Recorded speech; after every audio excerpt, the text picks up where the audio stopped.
তো দেখতে পাচ্ছ সেই জায়গাটা কত সুন্দর। আবার এসছি আজকের। তো আজকে আমার আসার জন্য এখানে একজন আমাকে নিয়ে এসছে, আমি আসিনি আজকে, আজকে আমাকে একজন নিয়ে এসছে, দেখাচ্ছি দেখুন। তো বিলে আমাকে অনেকদিন ধরে রিকোয়েস্ট করছিল, ভিডিওটা দেখেছে, দেখার পরে যে বলছিল যে দাদা তোমার সেই জায়গাটা দ্বীপ, তো সেই দ্বীপে ঘুরতে এসছে আজকে। তো ভালো লাগছে সত্যি ভিডিওটা দেখে, অন্তত আমার রিকোয়েস্ট করেছে বিলে যে এখানে আসার জন্য। তো বিলে আর আমি এসছি সেই দ্বীপটা, সেই দেখতে পাচ্ছি সেই ভাঁচড়া ঘরটা, আর সেই ঘরের কাছেই আর সামনে সেই ভিউটা দেখাচ্ছি দেখুন। দেখুন সেই হচ্ছে জায়গাটা যেখানে সে ভিডিও করছিলাম, আর বিলে এসছে আজকে ঘুরতে। তো বাইক নিয়ে আমাকে আনলো, তো বললো চলো ঘুরে আসি। আর এই সেই জায়গা, আর অসাধারণ লাগছে আজকেরও, বেশ মেঘটা বেশ সুন্দর। আবার এলাম, সত্যি এখানে আসলে আমি বলছি অবশ্যই ভালো লাগবে, আমি 100% গ্যারান্টি। তো দেখো জায়গাটা কেমন লাগছে দেখুন, তোমরা কমেন্ট করো, কারণ আগের ভিডিওতে অনেকে দেখেছিল, কমেন্ট করেছিল। তো তোমরাও চাইলে আসতে পারো। আমি বিলে এখানে খুঁজছে সেই হাতুড়িটা, তো হাতুড়িটা তো নেই। হাতুড়িটা ছিল এই জায়গাটা, এই জায়গাটা হাতুড়িটা ছিল। আর সেই নৌকা, দুটো নৌকা ছিল, একটা নৌকা আছে, হাতুড়িটা নেই। কে নিয়ে যাবে? যাদের হাতুড়ি সেই নিয়ে গেছে। তো ভাই সত্যি হাতুড়িটা খুঁজে পাচ্ছি না। তো হাতুড়ি নিয়ে একটা ফটো তুলতাম, তো আমাদের এখানটা যখন যারা যারা এসেছিলো সবাই হাতুড়ি নিয়ে একটা করে ফটো তুলেছে।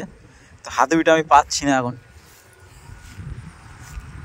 আকাশের ওয়েদারটা, ছোট ছোট সব পাখি, ছোট না বড়ই পাখি, ছোটই দেখাচ্ছে। তো সেই ভাঙা ঘর, দ্বীপ বলতে বোঝায় এই জায়গাটা, এই যে উঁচু জায়গাটা, এখানে একটা ঘর ছিল, ছোট্ট একটা ঘর ছিল, সেই ঘরটা তো ভেঙে গিয়েছে। আর হ্যাঁ, আমফানে তো ভেঙে গিয়েছে। তো কেমন লাগছে বিলে? হ্যাঁ ভালো লাগছে, ঘুরতে এসে প্রকৃতির দৃশ্যটা অনুভব করতে পারছি। তো বিলেও ভিডিও করে, তো ওর ভিডিও তো আপনারা অনেকে দেখেন। তো যেহেতু আমাদের সব মিউচুয়াল ফ্রেন্ড, কাছাকাছি সব বাড়ি, আর ফলোয়ার্সরা সব আমাদের প্রায় কাছাকাছিরই ছেলে। আর এই জায়গাটা ভিডিও করার অ্যাকচুয়ালি মেন কারণ দ্বিতীয়বার, এখানে অনেকে কমেন্ট করেছিল, আর বিলও এসছে এখানে, তো ওর জন্যই আসা এখানে। তো আপনারা যদি আসতে চান তো বলবেন, অবশ্যই আমি চেষ্টা করব আপনাদেরকে এখানে ঘোরাবার বা কিছু দেখাবার জন্য। আর কিছু নেই, যেহেতু আমাদের এটা নদীমাতৃক এলাকা, আর এই এলাকার লোকেশনটা আবার আমি দ্বিতীয়বার বলে দিই। যমুনাস্কর থেকে 5 মিনিট মূলো, আর নিশ্চিন্দপুর থেকে এটা আধা ঘন্টা মতো লাগে দিঘির পাট, তার পাশের এলাকা মূলো নামে সবাই চেনে। এখানে কিন্তু অনেক রকমের অনুষ্ঠান, ফেস্টিভ্যাল হয়। তো সেই জায়গাটা, আর এই সামনে কিন্তু আরেকটা জায়গা আছে, আপনারা চাইলে আসতে পারেন। এই ট্যুরে দেখা যাচ্ছে, আমি বলেছিলাম যে পাখিরালয়, এর সামনেই কিন্তু পাখিরালয়, ওই যে বনটা দেখা যাচ্ছে এখানে পাখিরালয়।